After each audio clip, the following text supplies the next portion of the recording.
Hello, my dear listeners, and welcome back to the Kapil Gupta Career Pod Show, the place where we decode careers, success strategies, and life skills that truly matter as ever. And I'm your host, Kapil Gupta. And today we are diving into a topic that every student and parent must pay attention to: financial literacy. Why? Because money isn't just about earning. It's about managing, multiplying, and securing your future. Let's be honest, most of us never taught how to handle money in school. We learn about algebra, history, and even organic chemistry, but not how to budget, invest, or build wealth. As a result, many young professionals struggle with debt, poor financial planning, and missed investment opportunities. And parents, they often find themselves unprepared when it's time to fund their child's education. Sounds familiar? But don't worry. Today, we have a special guest who is here to change that. He's not just an expert in finance, but someone who blends technology and wealth building strategies to make financial freedom a reality. He's an engineering graduate, an investment strategist, and the founder of Financial Hero, a platform dedicated to helping professionals and individuals take charge of their financial future. He has worked with top banking and asset management firms, holds NISM certifications, and has guided countless professionals towards financial independence. His mission: to empower people with the right financial mindset and help them become their own financial hero. So bring in your pen and paper to note down the golden nuggets shared during the podcast. I'm sure they'll help you being financially aware of yourself and pave the way to achieve your life's goals. Till then, I shall wait for you.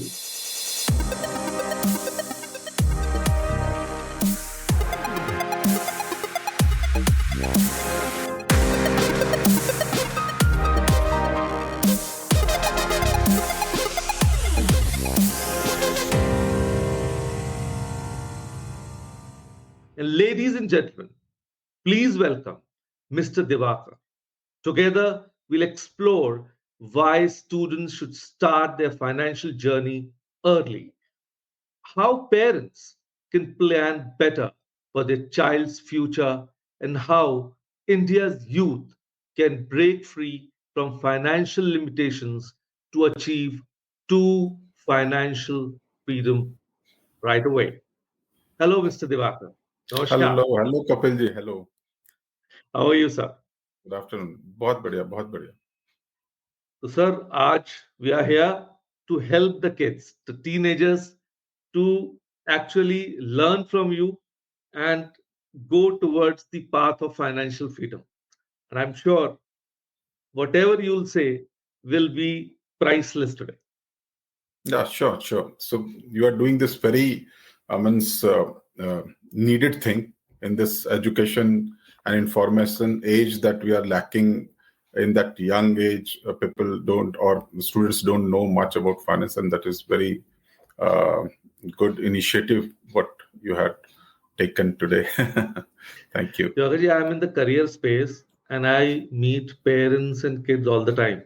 And obviously, there is a struggle when it comes right to higher education, right? Either they are looking for educational goals and etc., but they could never figure out in an early age that if they would have done financial planning in the right way, they might not need even the education loan at a later stage, right? So that's why I thought I should invite you for this podcast so that together we can actually help them. right very much right So let's get started, right? yeah sure Okay. So, for example, when I see, because it has been my struggle also when I was, opting to go to college, and I would aiming for the best universities. But besides that, there was always a dilemma: how will I afford it? Right? So most students actually think finance is something they should worry about later in life. Because even I was in the same way. Okay, when I am a student, why should I be taking care of it? My parents can do that. So I was, being a commerce student, still I was not inclined toward it. And today, after 3 decades, I understand that that was a huge mistake that I did at that time. So why do you think financial literacy should start early, even in school or college? Right. So as I see that basically finance is also a life skill, right? Like we do reading, writing or cycling. So अगर हम बचपन में cycle चलाना नहीं सीखे तो it's very difficult कि young age में हम साइकिल चलाना सीख पाते हैं, टू व्हीलर सीख पाते हैं. We just start with four wheeler only. So एक तो वन रीजन ये है कि हैबिट्स जो है वो बचपन में बन जाए तो बहुत अच्छा. Second thing is power of compounding. That very much is required at that young age to understand how it works. Because in my profession, while I consulting people, I see like 40-45-year-old professionals even don't know what is the power of compounding, right? He or she even don't know what is his or her net worth. So these 2-3 terms, which is very important for any individual to understand, and if they could understand it in the beginning of their career or at the starting years of their age, that will benefit a lot in that future years of their life. So power of compounding is one thing that they should understand. And to get out of some financial trap also, that basic thing is very much required. अगर basic knowledge नहीं रहती तो हमें कोई भी trap कर सकता है इग्नोरेंट की वजह से. So that is also very I have seen that because of that less knowledge on that initial years, people get into trap because lot of selling happening on that basis of कि इतने लाख हो जाएगा, आप इतने 1000 जमा करो yearly and इतने लाख हो जाएगा. They never talk about percentage gain, CAGR kind of terms. So यहाँ पे अगर आपको बेसिक नॉलेज नहीं है तो बहुत आप के साथ धोखा हो सकता है फाइनेंशियल वर्ल्ड में. So these are 3-4 reasons I see that people should get into this financial at the early age, so that basic concepts should be clear.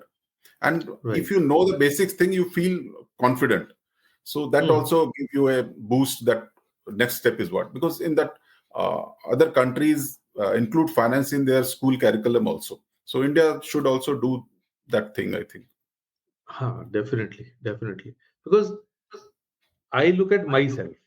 ठीक है ना, कि मैंने क्या गलतियां की. But I can see because you are into this space, तो आप बहुत लोगों से मिल रहे होंगे. एंड आई एम श्योर वो टीनेजर्स भी होंगे, मिडिल एज्ड पीपल भी होंगे, right? The parents who are actually looking for some, because now some kind of awareness is still there, but people are not aware of the way out. रास्ता क्या पकड़े, ठीक है? और फिर ये बात सही है, देखिए स्कैम से बहुत डर लगता है. आप मानेंगे आज के समय में फेसबुक पे if a beautiful female connects with you, उसके बाद वो आपसे फाइनेंस की ही बात करती है. मतलब आप सोचो कि why will I invest just by looking at the beauty of a person. I should be looking at the knowledge of a person, right? तो लोग और फंसते हैं, लोग, प्रॉब्लम्स होती हैं.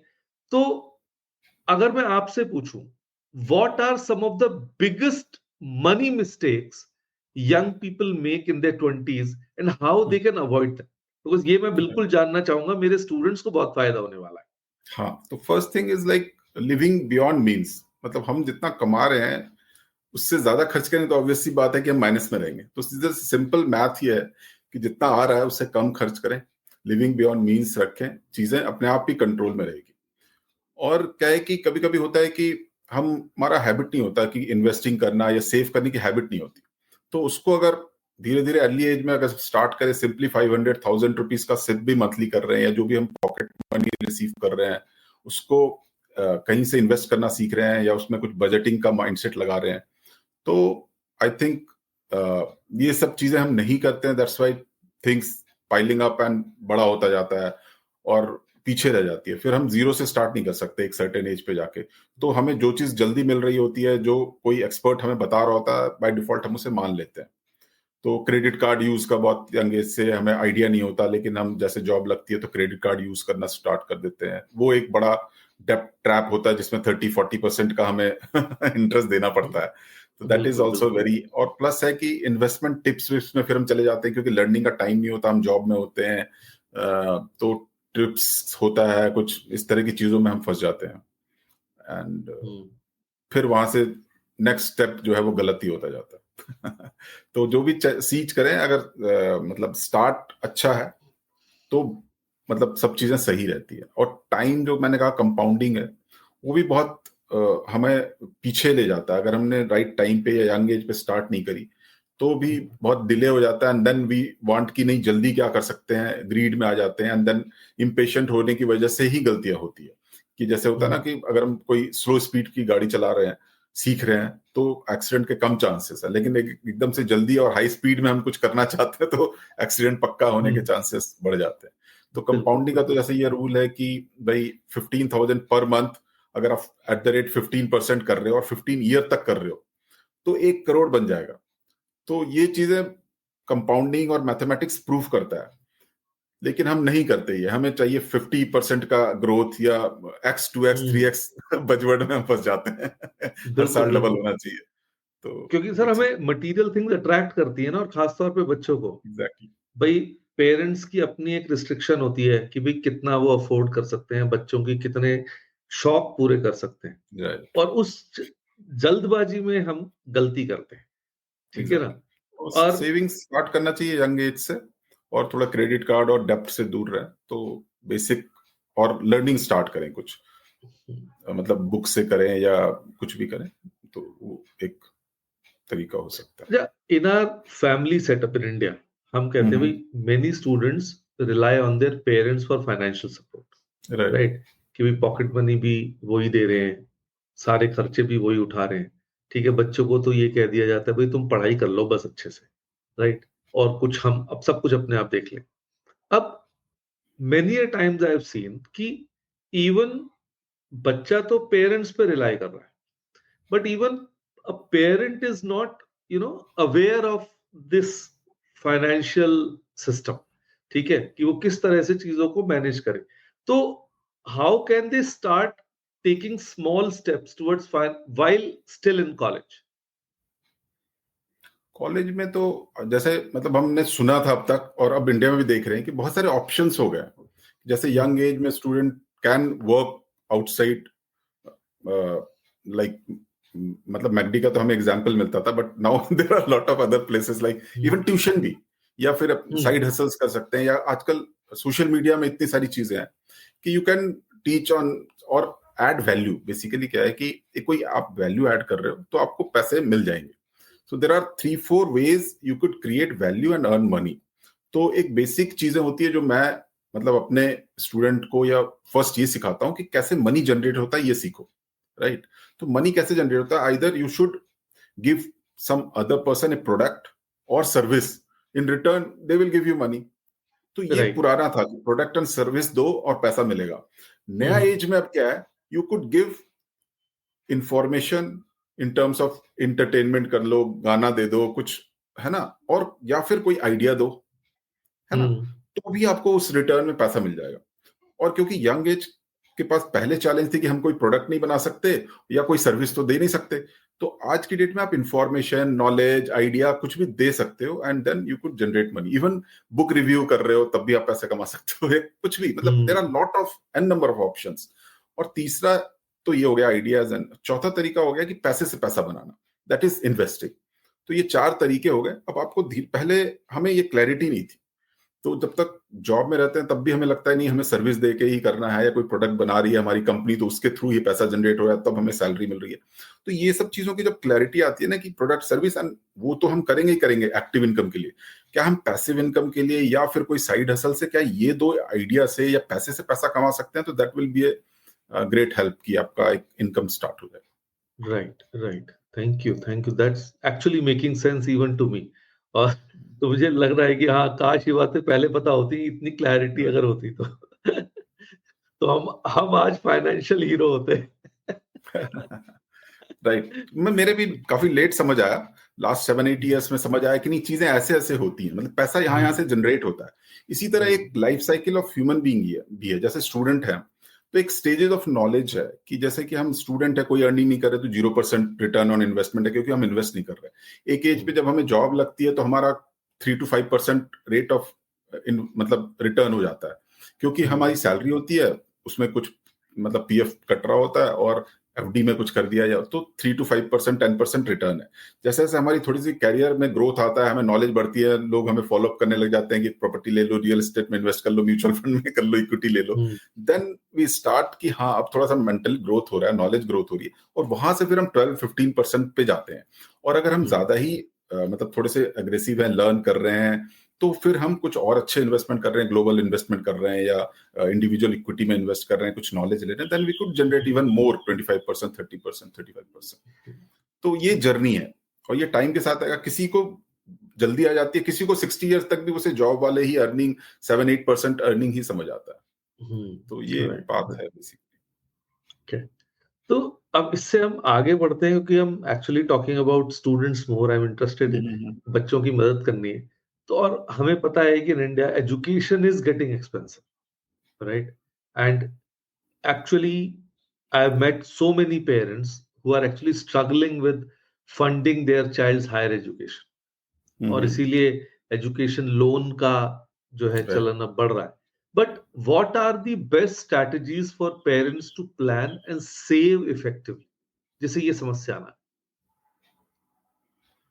तो एक इसमें आप सिप स्टार्ट कर सकते हैं पेरेंट्स अर्ली एज पे, क्योंकि जैसा मैंने बताया कि 15,000 15 ईयर तक अगर हम 15% पे करें तो 1 करोड़ हो जाएगा। तो एटलीस्ट 10,000 सर थोड़ा to बताओगे 5,000। सिप क्या होता है? What is SIP? हाँ, SIP is like systematic investment plan, right? जो मंथली हम कोई इन्वेस्ट कर रहे हैं उस तरीके को हम सिस्टमैटिक इन्वेस्टमेंट प्लान बोलते हैं। या आप मैनुअली खुद से कर सकते हो एक प्री डिफाइंड माइंडसेट के साथ कि मैं 5th of every month I will buy something, और किसी में हमें इन्वेस्ट करना है। और बैंक ने अपने प्रोडक्ट के साथ इसे ऑटोमेटिक भी कर दिया है कि some amount will be deducted from your salary account, और वो सिप म्यूचुअल फंड में या इंडेक्स फंड में डिफरेंट वो सिप हो जाता है कि भाई आपका ऑटोमेटिक हो गया, तो you don't have to worry कि पैसा आया और ऑटोमेटिक इन्वेस्ट हो रहा है। तो ये सिप है बेसिकली। सर तो लेकिन पीपल स्टार्ट, आप कह रहे हो कि 15% पे, ठीक है। अब हम लोगों को मतलब तो 12 आदत to है 15, एफडी की, वो तो राइट। 6-7% पे, क्योंकि सीनियर सिटीजन की जाती है 8% पे। तो जो यंगस्टर्स हैं, टीनेजर्स हैं, उनको तो 6-7% ही मिलेगा। तो ये 15% कैसे पाएंगे वो? नहीं, सिर्फ मैं म्यूचुअल फंड की बात कर रहा हूँ, पेरेंट्स के लिए अच्छा। बता रहा हूँ कि अगर उन्हें लॉन्ग टर्म में कैसे अपने मतलब लोन से स्ट्रगल से बचना है, तो जब भी मतलब आपके किड्स हुए हैं तब से आप एक जर्नी प्लान करो कि 5,000 10,000 कुछ ईएमआई स्टार्ट कर दो, एंड देन इन 10-15 ईयर जब वो एक हायर एजुकेशन के लिए तैयार होगा, then your corpus will also increase to 30, 40, 50 lakh. तो एक तरीका ये हो सकता है। और कुछ एजुकेशन लोन वगैरह पे आप कुछ मतलब गवर्नमेंट लोन ले सकते हैं या स्कॉलरशिप के लिए ट्राई कर सकते हैं। ये दूसरा तीसरा तरीका हो सकता है कि आप कैसे एजुकेशन की जो चैलेंजेस हैं पेरेंट्स के लिए स्ट्रगल हो जाती है एक हायर एजुकेशन, तो उसको कैसे आप टैकल कर सकते हैं। तो सर एक बात बताइए, जैसे मान लीजिए मैं कहता हूं कि मेरा बच्चा फर्स्ट या सेकंड क्लास में है, राइट, और 12th के बाद उसको जो है जाना है हायर एज, तो अभी एक तरह से मेरे पास 10 साल का समय है, राइट? तो क्या हम ये in advance, like 10 years in advance, ये अंदाजा लगा सकते हैं कि मुझे 12th के बाद कितने पैसों की जरूरत होगी, और कि आज अगर मैं जिस यूनिवर्सिटी का ड्रीम कर रहा हूं, आज मुझे पता है उसकी फीस इतनी है, तो आई कुड एस्टिमेट कि भाई आफ्टर 10 इयर्स ये फीस होगी, और उसके लिए मुझे कितना इन्वेस्ट करना पड़ेगा, so that I am somewhere near that figure after 10 years. हाँ बिल्कुल, कैलकुलेट मतलब मैथ्स की यही तो ब्यूटी है कि everything we can calculate, right? तो जैसे आप 7% या 10% पे आप फीस, जो करंट फीस है उसको ग्रोथ कर सकते हो कि भाई 10% से ग्रोथ करेगा तो अराउंड 7 ईयर में वो डबल हो जाएगा। जैसे 72 का रूल ये है कि अगर 10% से कुछ चीजें ग्रो हो रही है तो वो डबल 7 ईयर में हो जाएगा, है ना? तो अगर आज फीस सम अमाउंट है तो वो डबल 7 ईयर में हो जाएगा, और 10 ईयर का है तो उस हिसाब से 1.5 टाइम्स या के आसपास हो जाएगा। तो इसी तरह आप अपने फीस को तो कैलकुलेट कर लिया, अब आप अपनी अर्निंग की वैल्यू को भी कैलकुलेट कर सकते हो कि अभी मेरे पास ये अमाउंट है, एक्स अमाउंट, और मुझे एक्स 3x चाहिए या 5x चाहिए, तो वो कितने ड्यूरेशन में 10 साल में बनेगा, उसमें मैं कितना ऐड भी करूंगा, तो वो सारी कैलकुलेशन बड़ी इजीली हो जाती है। Okay okay great. नाउ ठीक है दैट्स कि मैं कितने अमाउंट सेव करूं और कितने मिनिमम, जो हमें लगता है कि एक मिनिमम एक्सपेक्टेड रिटर्न मिल जाए, 12% रखना चाहें तो 12% रख लें, जो भी मिनिमम आपको लगता है कि आइडियली अचीवेबल है वो रख के आप okay great, thank you thank you. अच्छा, कमिंग टू दिस, क्योंकि लोन्स की हम बात कर रहे हैं, तो ये बात हम लोग जानते हैं, loans are a reality now, right? क्योंकि चाहे अपनी कंट्री में पढ़ना हो, चाहे अब मैं स्टडी अब्रॉड में भी हूं तो बच्चे बाहर जाने के लिए भी लोन्स लेते हैं। तो how can parents and student ensure that they take education loans also wisely without falling into a debt trap? तो ऐसे में उन्हें किस बात का ध्यान रखना चाहिए? हाँ, मतलब जैसे भाई एक तो लोन को तो अवॉइड कर पाए तो बहुत ही अच्छी बात है, बट अगर लोन लेना ही है तो फिर देखें कि कुछ गवर्नमेंट ऑर्गेनाइज या कोई बैंक्स हैं जो स्टूडेंट को अच्छा लोन के परसेंटेज में, मतलब कम में दे रही हो, बहुत ज्यादा। जैसे एक विद्या लक्ष्मी स्कीम है that is offer A lowest interest rates, and जब हम बोरो करें तो ट्यूशन फीस की ही बोरो करें, मतलब लाइफस्टाइल के लिए नहीं करें कि हॉस्टल फीस भी इंक्लूड हो जाए। कहीं सब कोशिश करें कि हमारी भी प्रोपोर्शन स्टार्टिंग से रहे, और एक रीजनेबल पेमेंट प्लान भी करें, क्योंकि अगर ईयर्स बढ़ाएंगे आप तो अमाउंट बढ़ता जाएगा, क्योंकि रेट ऑफ इंटरेस्ट पे कैलकुलेट होगा। तो कोशिश करें कि जितने मिनिमम ईयर्स में आपको लगता है पढ़ाई करने के बाद जॉब मिल जाएगी उतने के लिए रखें, एंड देन कोशिश करें जैसे ही आप पढ़ाई खत्म होती है तो you could start paying also. Repayment plan का भी आपके पास माइंड में होना चाहिए, and aggressively you should repay also.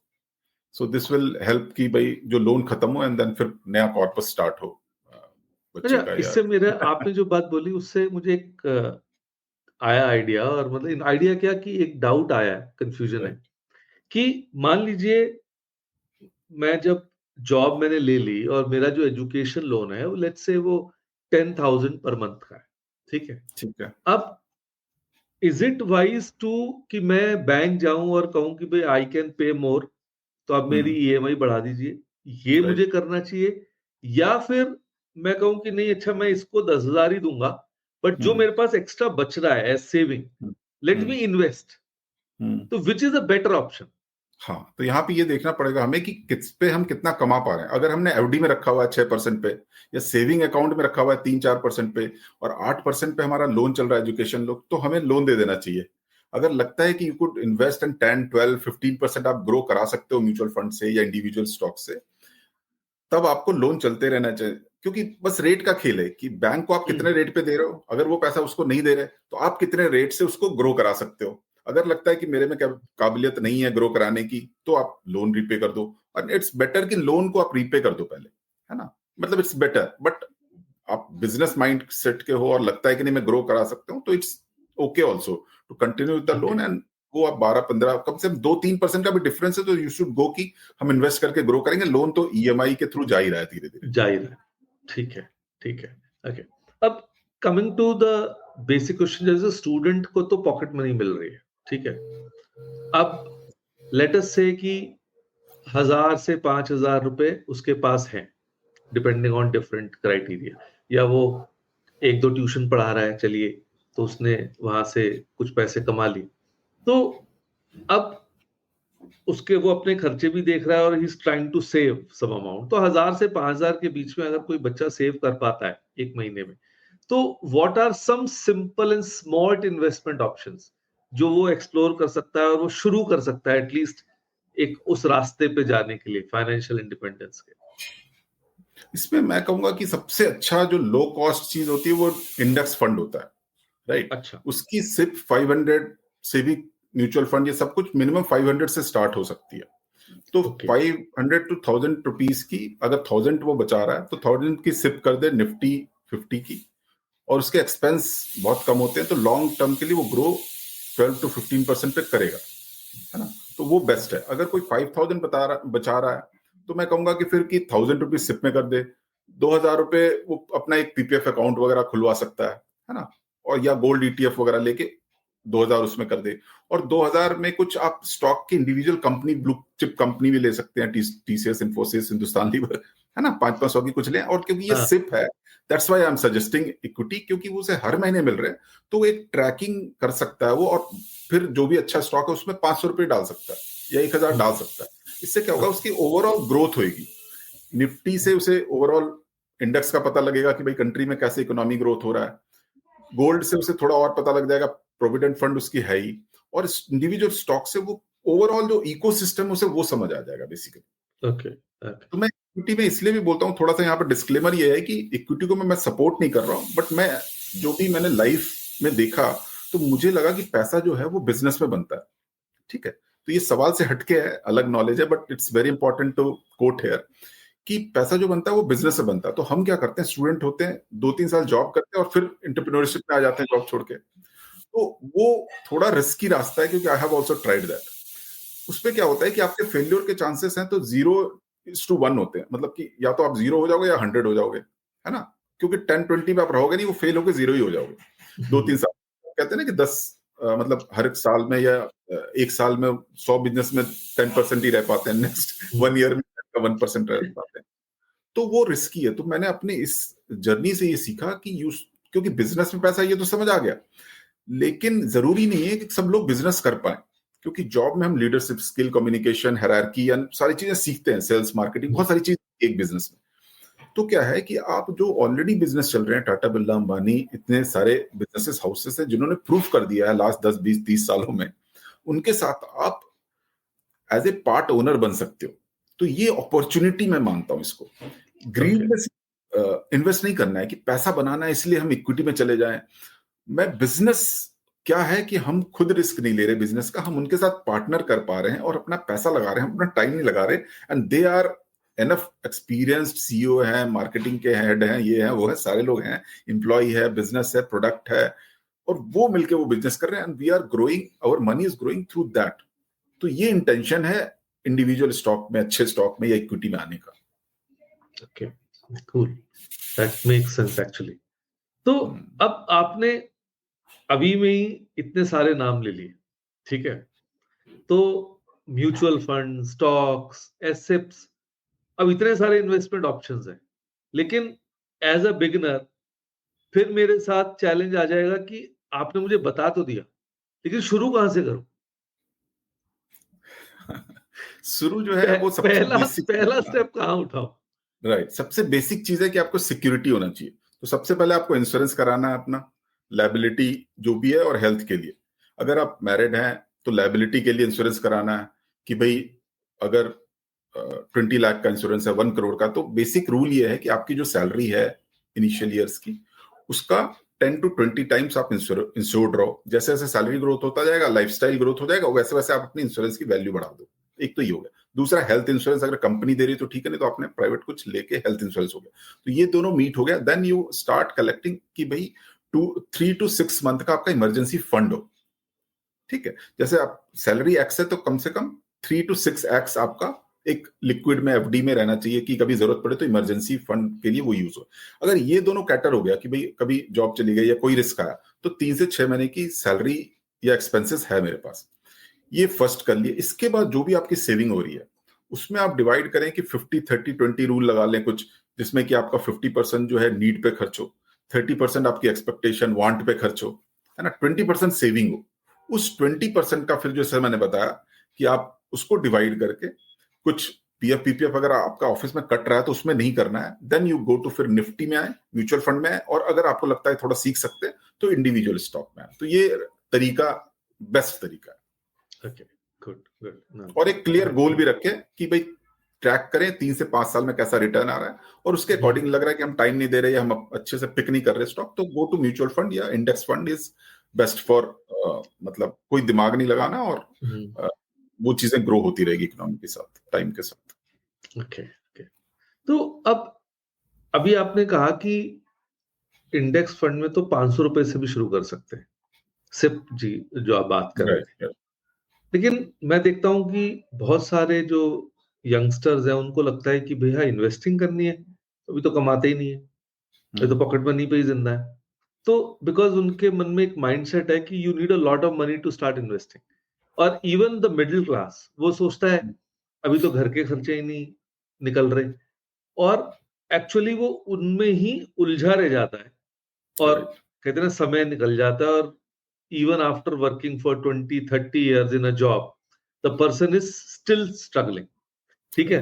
तो एक तो आपको क्या लगता है what is the mindset shift do they need जिससे कि वो इससे बाहर आ सके? एक तो ये मिथ है कि you need a lot of money to start investing, है ना। जैसे मैंने बताया सिप आप 500 से कर सकते हो, इंडिविजुअल कंपनी में भी उसकी जो 1 शेयर की कॉस्ट है उतने से आप इन्वेस्ट कर सकते हो। किसी की अगर 500 रुपीज कॉस्ट है शेयर की, तो एक शेयर लेने के लिए 500 प्लस समथिंग टैक्सेस वैक्सेस जो है 20-50 रुपए वो लगेंगे। अगर किसी की कॉस्ट 2000 रुपए तो आपको 2000 से कर सकते हो, आप एक शेयर ले सकते हो। ठीक है, बाहर की कंट्री में आप फ्रैक्शन ऑफ शेयर भी ले सकते हो मतलब कि आधे डॉलर की $1 की लेनी हो, अगर वो शेयर की कॉस्ट $200 है तो आप चाहो तो 1/4 $50 की भी ले सकते हो। इंडिया में अभी वो नहीं है, तो आपको एटलीस्ट मिनिमम 1 शेयर लेने पड़ेगी। ये तो हो लेकिन गया सर कि इंडिया में तो मैंने, सॉरी टू इंटरप्ट यू, लेकिन एकदम से मैं अपने आप को रोक नहीं पाया। जैसे आईपीओ का ऐड आता है, क्योंकि शेयर मार्केट में तो शेयर्स जो अच्छे शेयर्स हैं उनकी प्राइस बहुत ज्यादा होती है। ठीक है, राइट। फिर लोग कहते हैं आईपीओ से खरीद लो।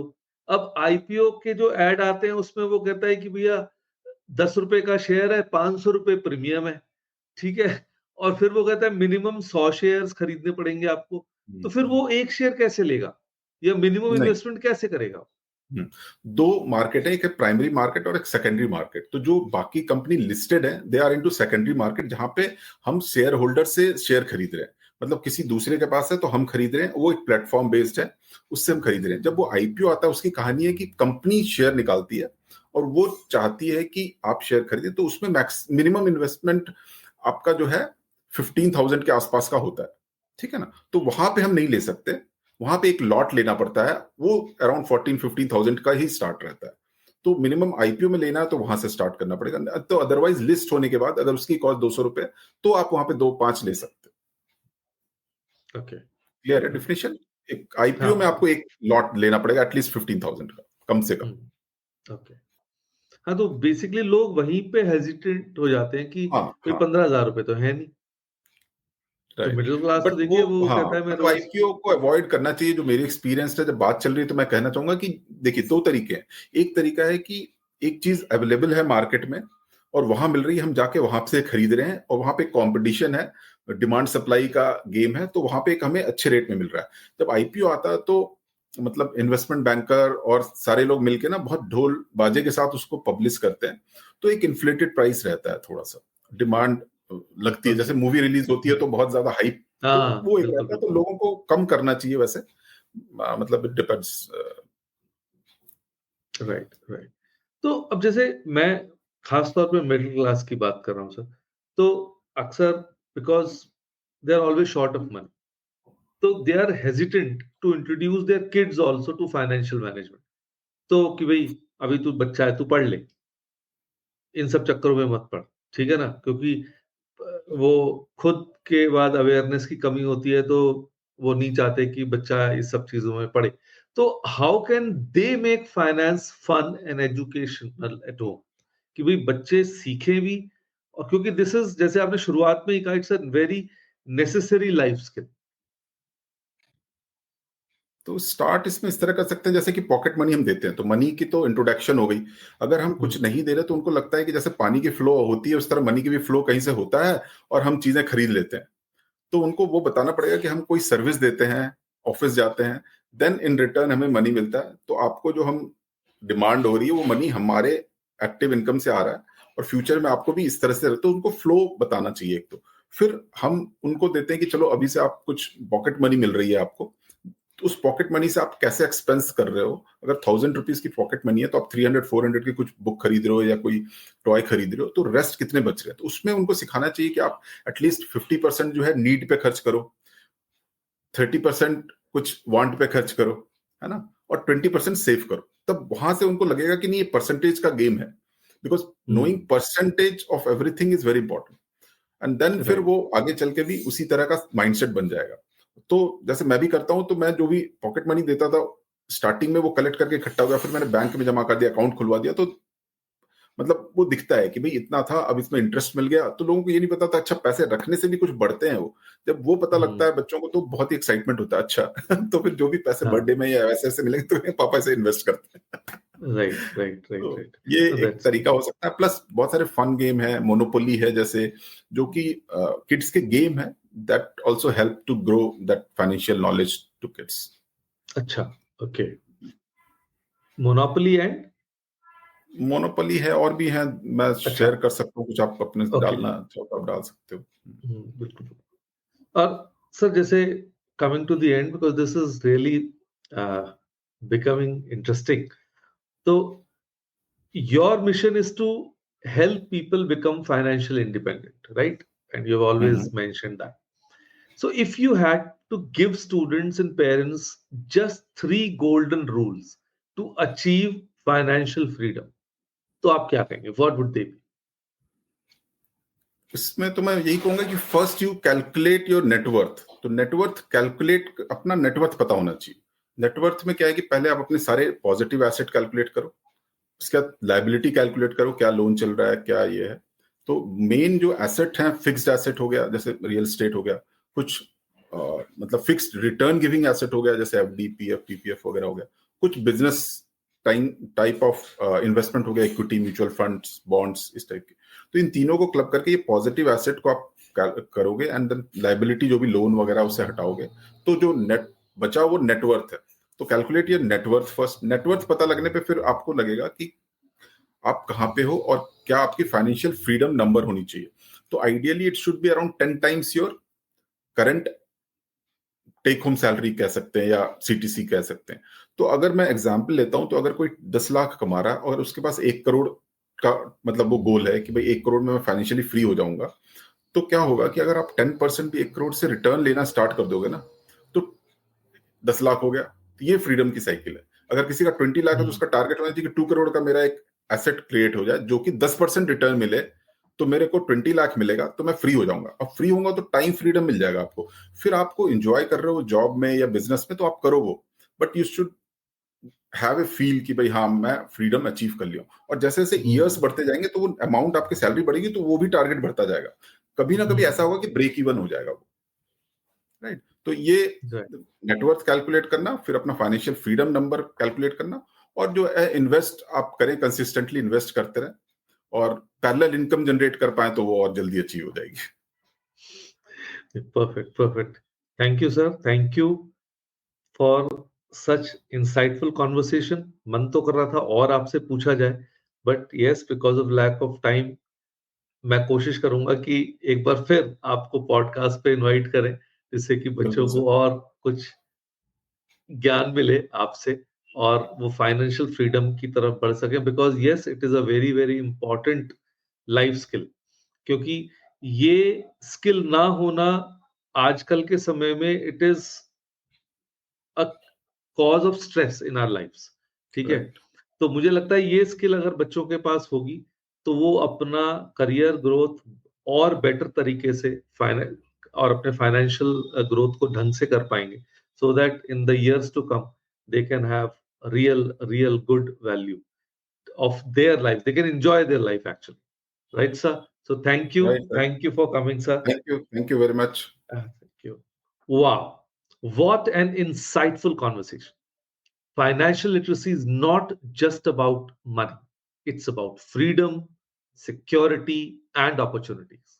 Now, whether you're a student looking to build a strong financial future or a parent planning for your child's education, the key is to start early and stay consistent. A huge thank you to Mr. Divakar for sharing expert insights and simplifying finance for all of us. If you found this episode valuable, make sure to share it with your friends, siblings, and parents, because the sooner we learn, the better our future. And follow Financial Hero to get more tips on wealth building. I'll be sharing the link in the description, so you can definitely go ahead and connect with him. Subscribe to the Kapil Gupta Career Pod Show for more expert conversations, and got questions? Drop them in the comments or DM me. Till next time, stay financially smart and take control of your future. Thank you.